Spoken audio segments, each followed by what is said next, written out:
Okay. Thanks for coming for ninth lecture in the series. Something broke again. And as I just mentioned, we will have 3 more about 2 topics: resonators and homogenization. Because a big part of our group does homogenization, and we should be also aware, but probably Gabriel knows everything about it. But anyway, today it should be simple. This lecture will be quite simple most of the time.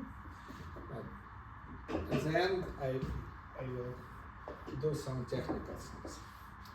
So suppose everybody knows what is a waveguide. It's like some structure with a finite cross section.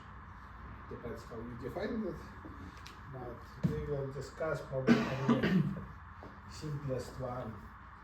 I don't know, we will discuss 2 types: a plane waveguide and circular waveguide. And it's probably enough to highlight main features. So we start from studying modes of plane waveguide. There is a bit of philosophy. What is a mode? Mode is a free solution of the equation which satisfies given boundary conditions. So if we use this terminology for like a free space problem, then a plane wave will be a mode for a free space problem. But since the space is open, our solution kind of depends continuously on its parameters. But if we have a waveguide, we get a discrete set of solutions. That's why they are called modes. And so consider the following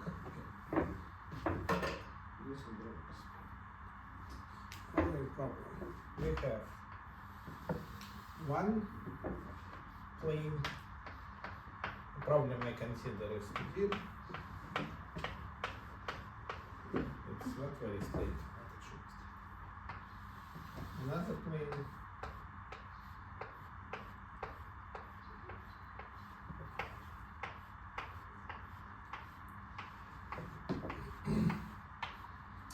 Then on the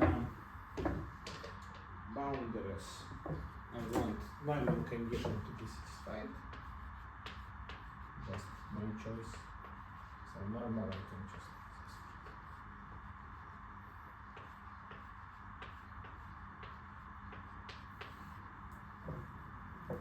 and okay, let's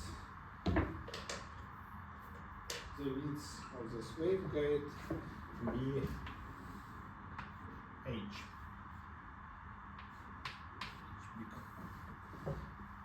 So let's see whether this problem has free solutions. Of course, we solve convex equation. So a question: how you would approach this problem? Take an ansatz at boundary conditions. Yeah, you already know an ansatz. Yeah, that's right. That's one way. What ansatz you will use? Plain waveform. Yeah, plain waveform is fine. But yeah, like a standard textbook approach for people who probably not aware of the ansatz. And we do it's a simple bit, just a separation of variables. So we get, for each of them, we get like 1D Helmholtz equations.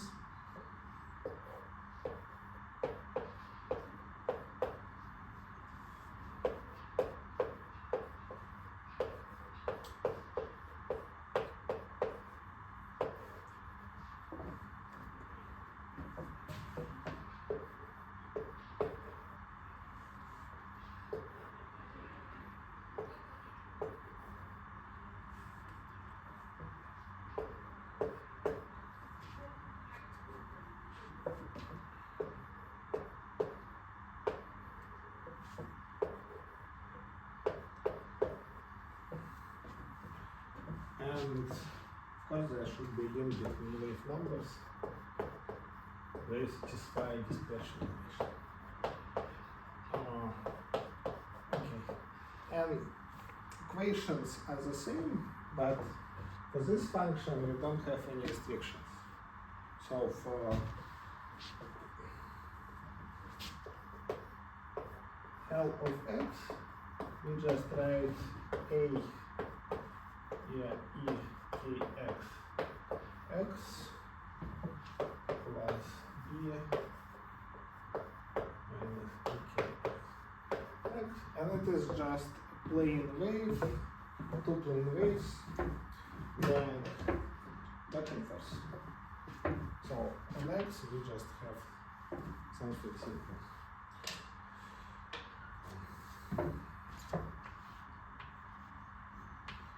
And if we have like a radiation condition, so it's, I don't solve any particular problem here, I'm just determining the structure of modes. But if we, so we usually will choose one of the solutions if we have a radiation condition. Okay, so this is our ansatz for this problem. But for B, things are more complicated. Of course, we can guess solution and we will guess solution, but in general case, we get something which is known as Sturm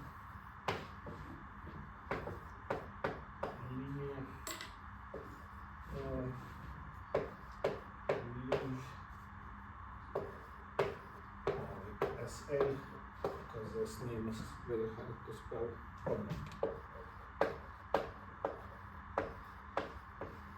In 1D, this problem is more or less trivial, but in general case it can be complicated. Have you ever heard? You heard? You? What? You? Yes. What? And you never heard, so you don't. Okay, that's fine, but it's not.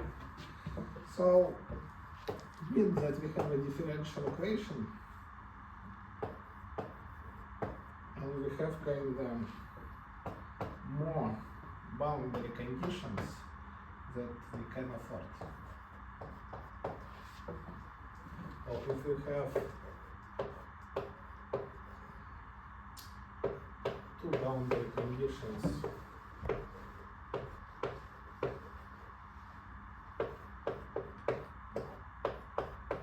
it's more or less fine because we have two constants. But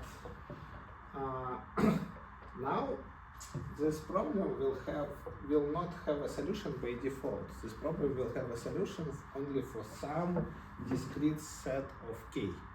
So this problem is formulated like this. We have an equation, conditions, and the question is find such k, ky, that this problem has a solution.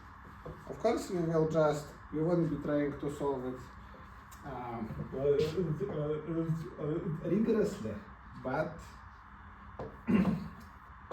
we will just guess solution. So of course our solution is some cosine.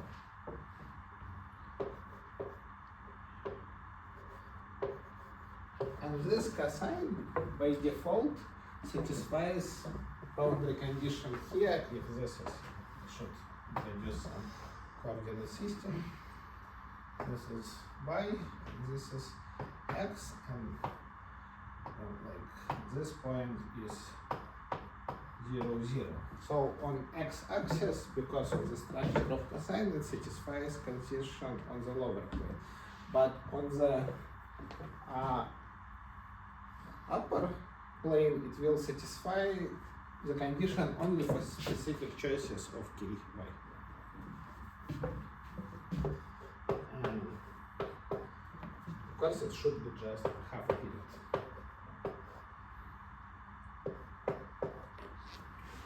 And now it means that also kx is also not an arbitrary thing. So, and it's like I should, if I want to be more formal, I should put I index n And this is a discrete set of numbers, of real numbers. And from dispersion relation, I have the following dependence. And I will write it like this first.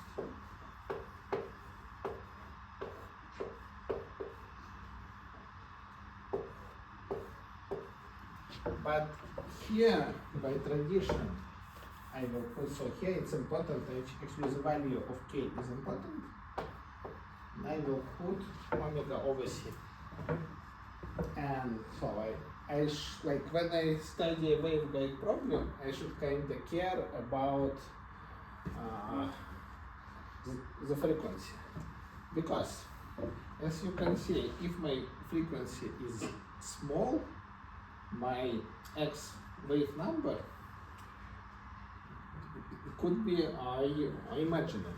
It will be definitely positive for n I equal to 0, and then we will just have a plane wave with constant profile and propagating without any dispersion, because my dependence between k and omega will be proportional. But if n is big, this thing will be purely imaginary, and my waves will be decay. And from here comes a concept of propagating modes and non-propagating modes. So depending on the frequency choice, some of modes will be propagating ones and some of them will not. But I will explain it later. Well, right now is a diagram. But anyway, we did what we did. Then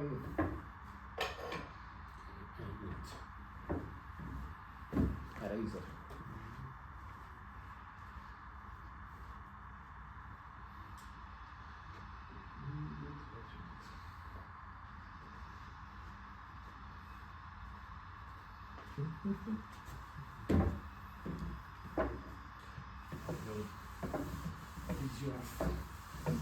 The picture and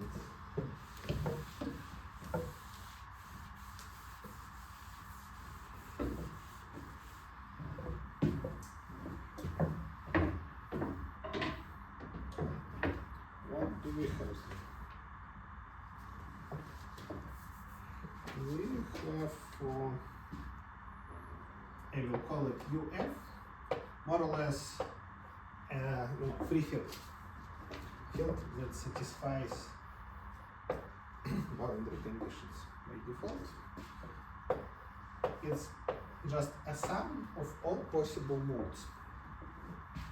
And that's how this sum looks.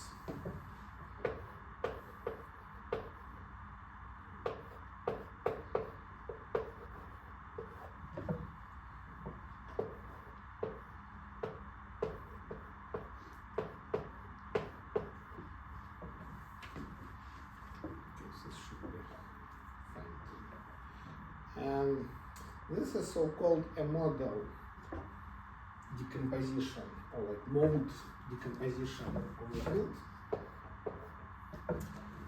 And sometimes people present this thing as a sum of two exponents, and then we kind of have something which is known as like ray decomposition or partial waves or brilliant waves decomposition. Okay, let me write it. Master keys, and we will draw some pictures.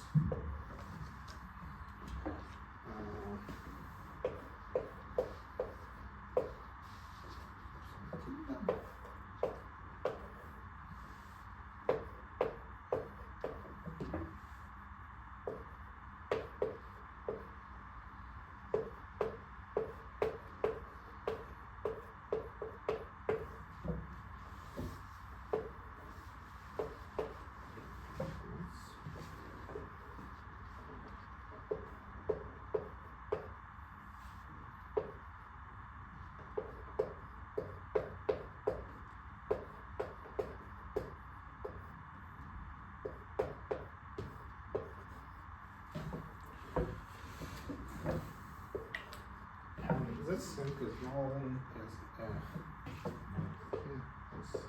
wave. It's called also a simple name.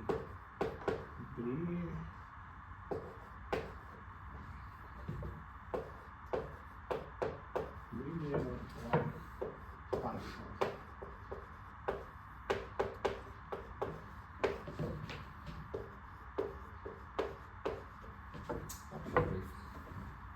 And so there is two views on wave field in a waveguide. One view is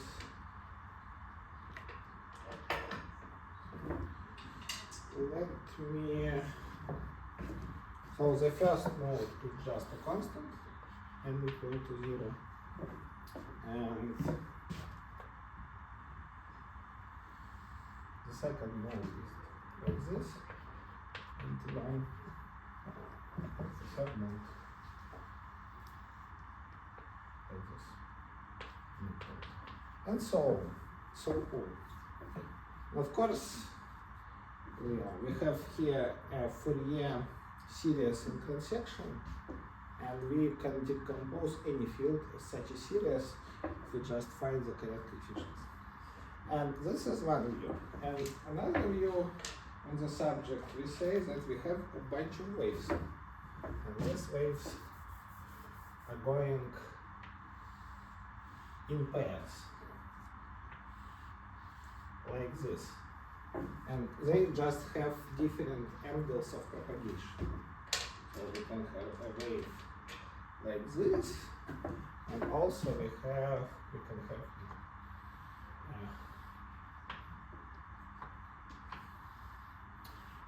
wave like this. So they just have different partial angles, but some of these two waves also satisfies boundary conditions. And actually from this picture we can see that each mode propagates with different velocity. And this mode will have the fastest velocity, which is equal to speed of sound. And of course, this wave should be quite slow because it reflects many times. So it's just from visual analysis we can make these conclusions. And when they become orthogonal, we have a standing wave. And if we go below this point, we actually have an exponentially decaying wave.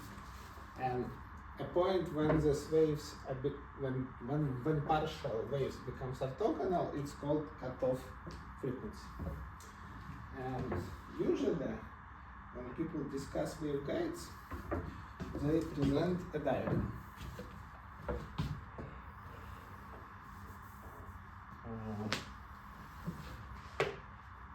A diagram,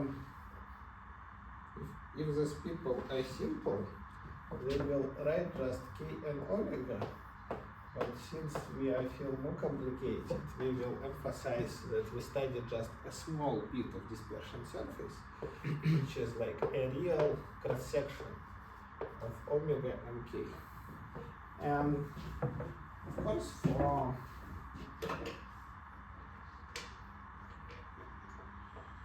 the first wave,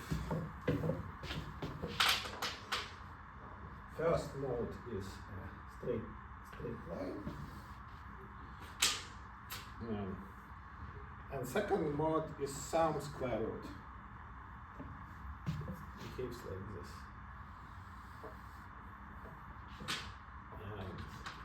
and so on. We can continue. The third mode behaves like this, and they actually come close to the straight line. So this thing acts as asymptote for this. And so this point and this point, so they correspond to the cutoff frequency. And as you can see, a nice thing that zero mode doesn't have any cutoff. So it propagates everywhere, and it's a common thing, for example, in acoustics, because acoustical waves, they are often low frequency wave depending on the size of waveguide. And if you're in this situation when you're like around here, you only study one mode, you don't have anything. Like your process is quite simple. But if you move upward in your frequency, you will have other modes, higher modes. And this one thing that I need to mention. Second thing, if you consider a Dirichlet waveguide, for Dirichlet waveguide, constant will not satisfy boundary condition. So for Dirichlet waveguide, there is a case where you don't have any propagated modes, just waves, one propagate. They will always exponentially decay. And here you always have something. And two other concepts that I will not go in very details is the concept of phase velocity, but this one is simple. So it's just omega by kx. Just you compute a phase velocity of your wave along x direction, along the propagation. And the second concept is a concept of group velocity. And of course this concept is related to the fact that each mode propagates with its own velocity.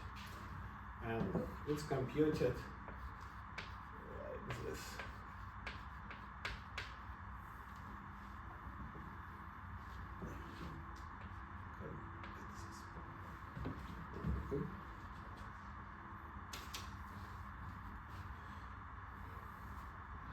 And yeah, I will not derive this formula, but I hope you've heard it before. It's more or less the basic thing. So, and yeah, and as you can see, higher modes they propagate slowly. But depends on the frequency. So let's continue and solve something.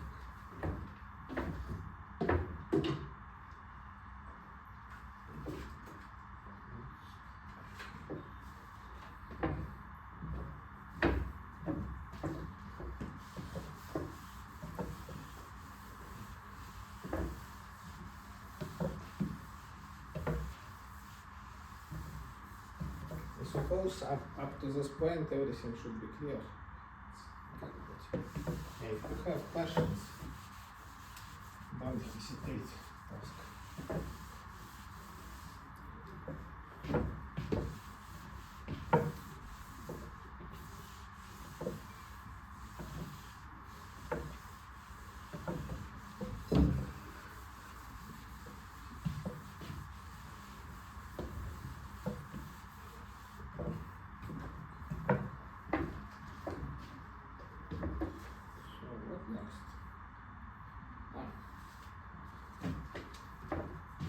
Things that I already mentioned, that modes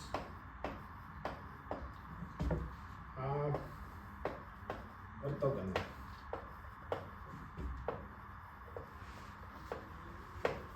And that of course just follows from the Fourier series structure for this particular waveguides, but if you consider a more complicated one, you still will have orthogonality of modes.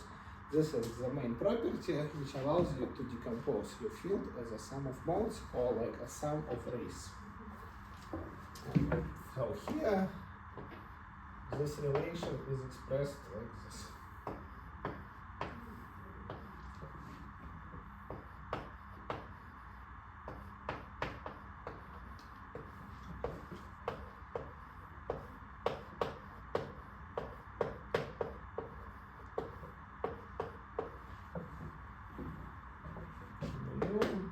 If m is not equal to. Thus, anyway field can be expressed as Fourier series. Okay, let's consider a simple example. We have our waveguide, and we have some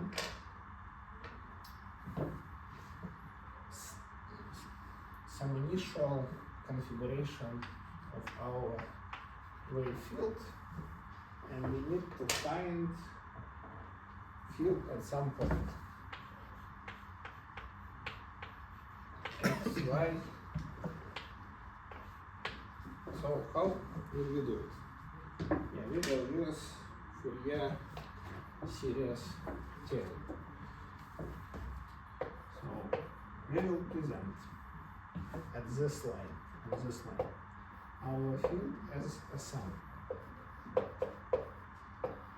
It's called a cosine Fourier series.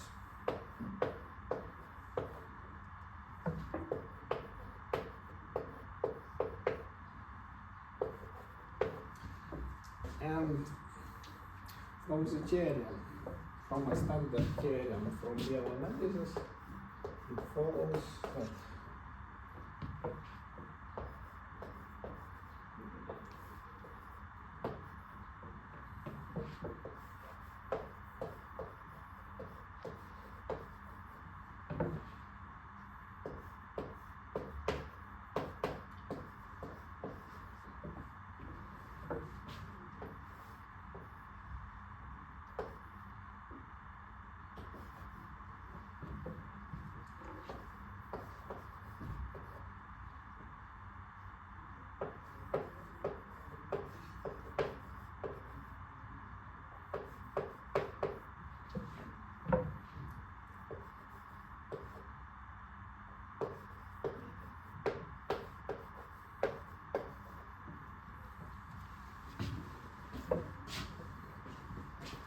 of course, a practical way, simple way to obtain these formulas is you multiply this expression by cosine and then you integrate and use orthogonality.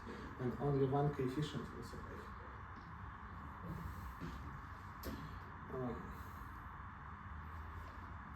And so since we did it, we just present the solution to our problem as the following thing.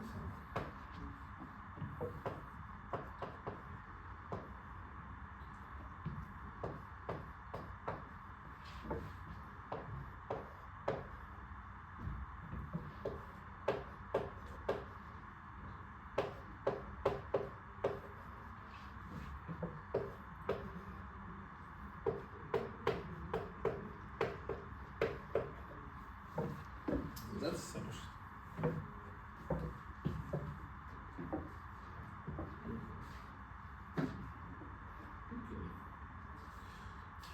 And as more, another specific example we will do is it clear? One specific example we will do is to compute, because that's what we do. We will compute Green's function.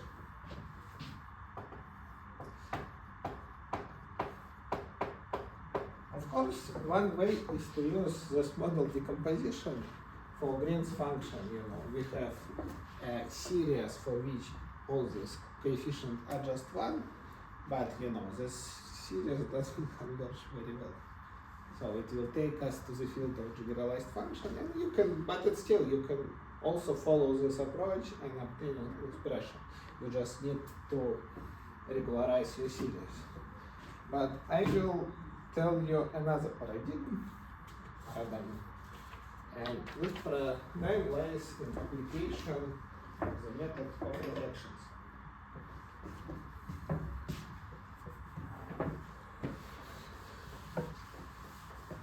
So, method of reflections.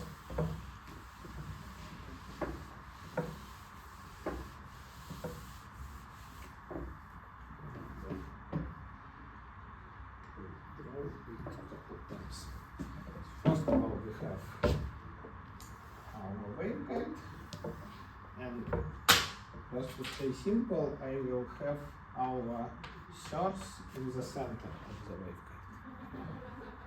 And I say let's apply a method of reflections. Yes, it's all reflections.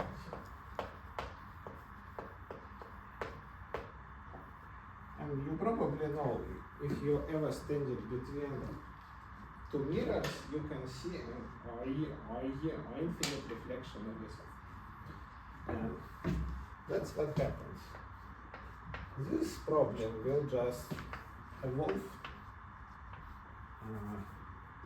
into this problem, just a wave field produced by an infinite set of scatterers. And we have, so let this be our point of observation.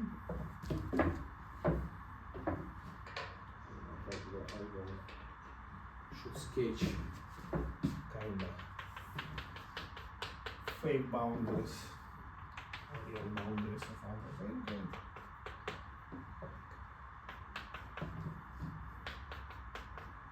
So, but now the boundaries do not exist. They only exist in our mind. And we will say that a field that is measured here is produced by rays that are coming from here, then from here, and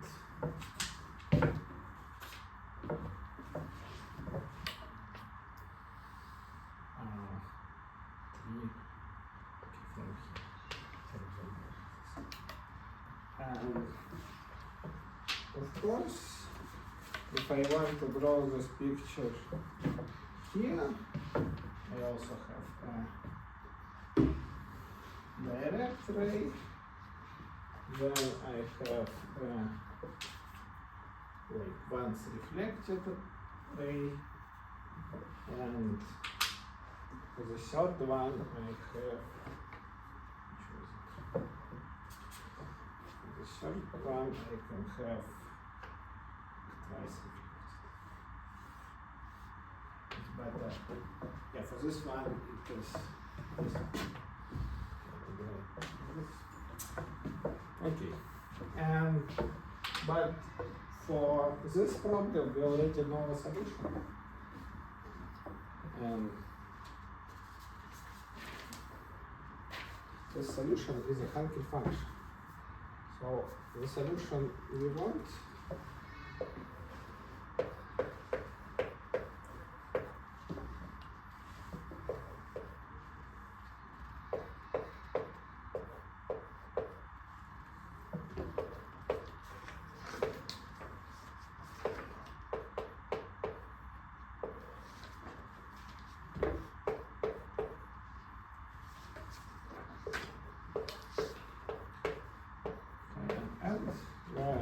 and these distances.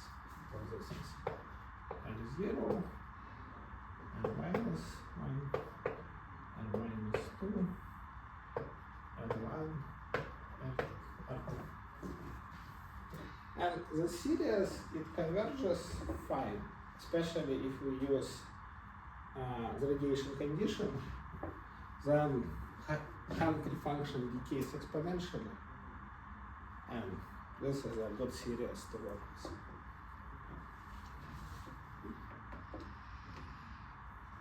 Questions?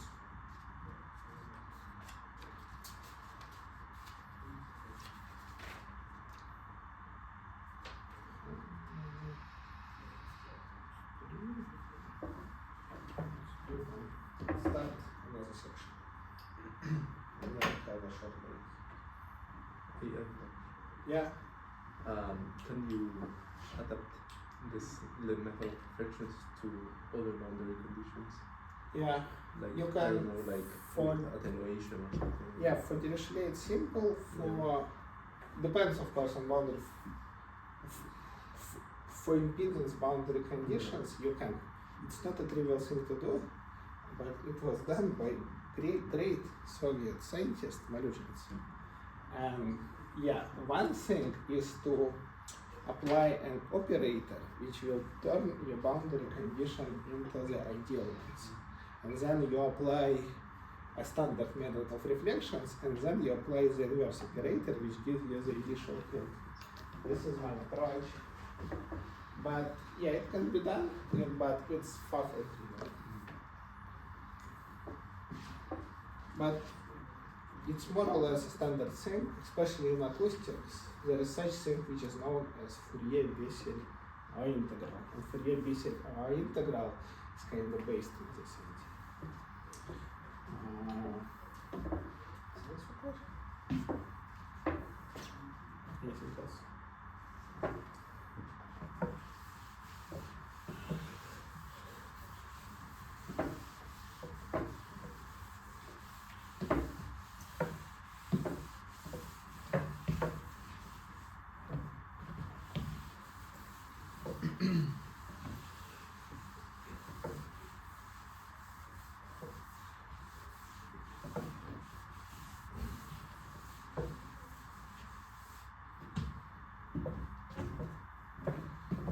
So, to give you one more example, I will consider a circular waveguide, which is, I won't say much, things work more or less the same way as they work for plain waveguide, but I will just give you a taste. Also, it's a very, very commonly studied structure. So we consider a tube like a cylinder. And what do we have in this cylinder? We of course have x-axis.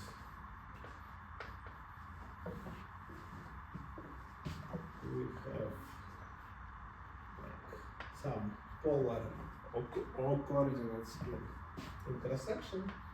And altogether, this thing is known as cylindrical coordinates. And yeah, again, I will consider case of non-boundary conditions.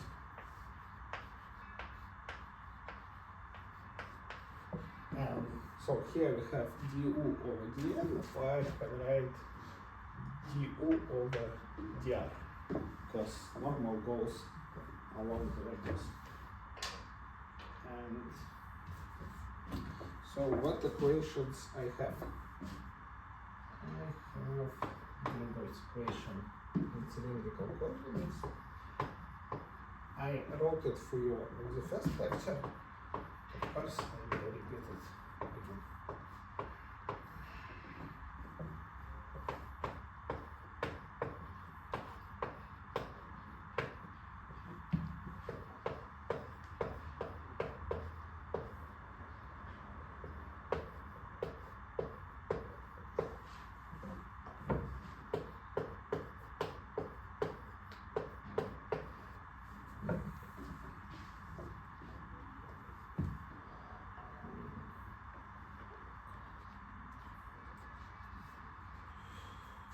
So, okay, we do the same thing, separation of variables, blah, blah, blah.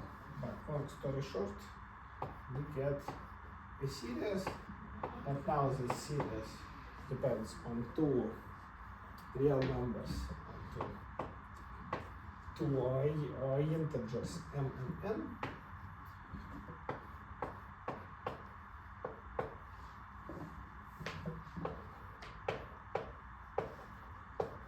This is an obvious phase term, and this dependence follows just from periodicity and angle.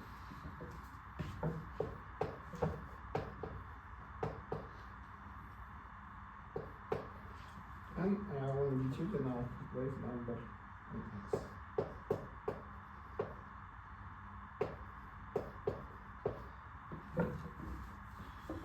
So what do we get for f?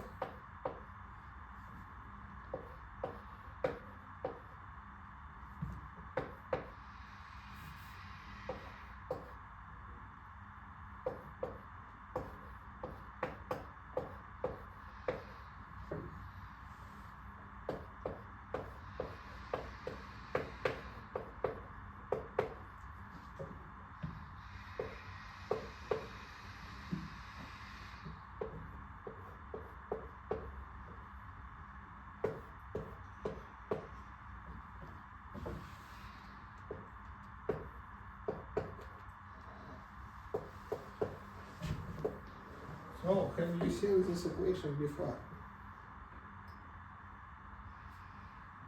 That's his equation. It's basic equation. Of course. Our solution is a basic equation. Is a basic function. Of course, we have a choice. Again, we can choose from basic function, normal function, Hankel 1, Hankel 2. But we want to have a function which is regular inside the tube. And this is a basic function.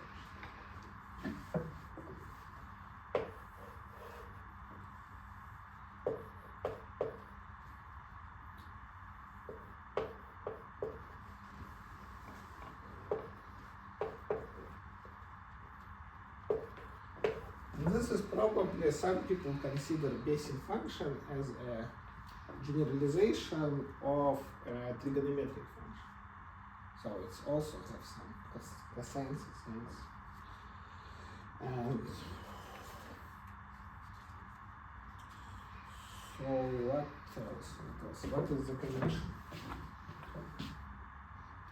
So this is the solution, and also we need to find the condition on K which will gives us zeros at this point. And this is, of course, zeros of derivative.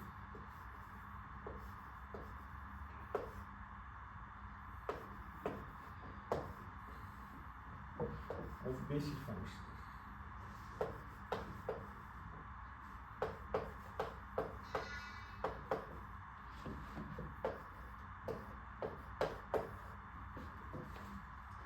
Probably the last thing I will do, I will check whether it makes sense what we obtained.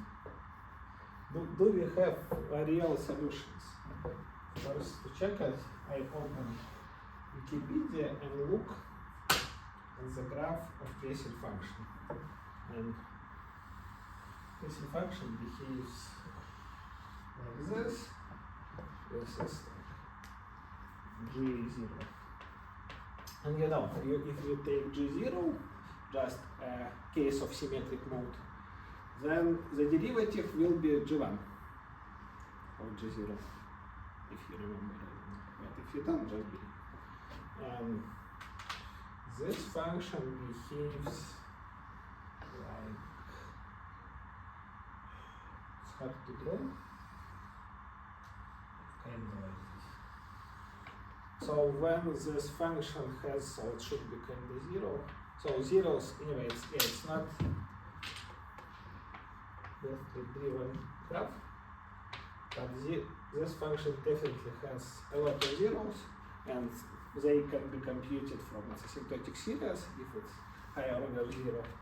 But the idea is the same as for plain waveguide. You also have cutoffs, and this is the modes you get. But now you just have a lot of modes. You have, so they are characterized by two numbers. So you have an angular wave number, which is this one, just m, and you have a radial wave number. It's the order of basic function, this one.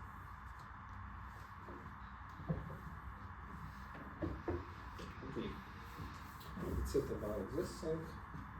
Okay, let's have a short break, and then I will go to the main topic of our lecture, of the second half of our lecture, diffraction by an open end of a waveguide, which we will study using Miller-Hoffman.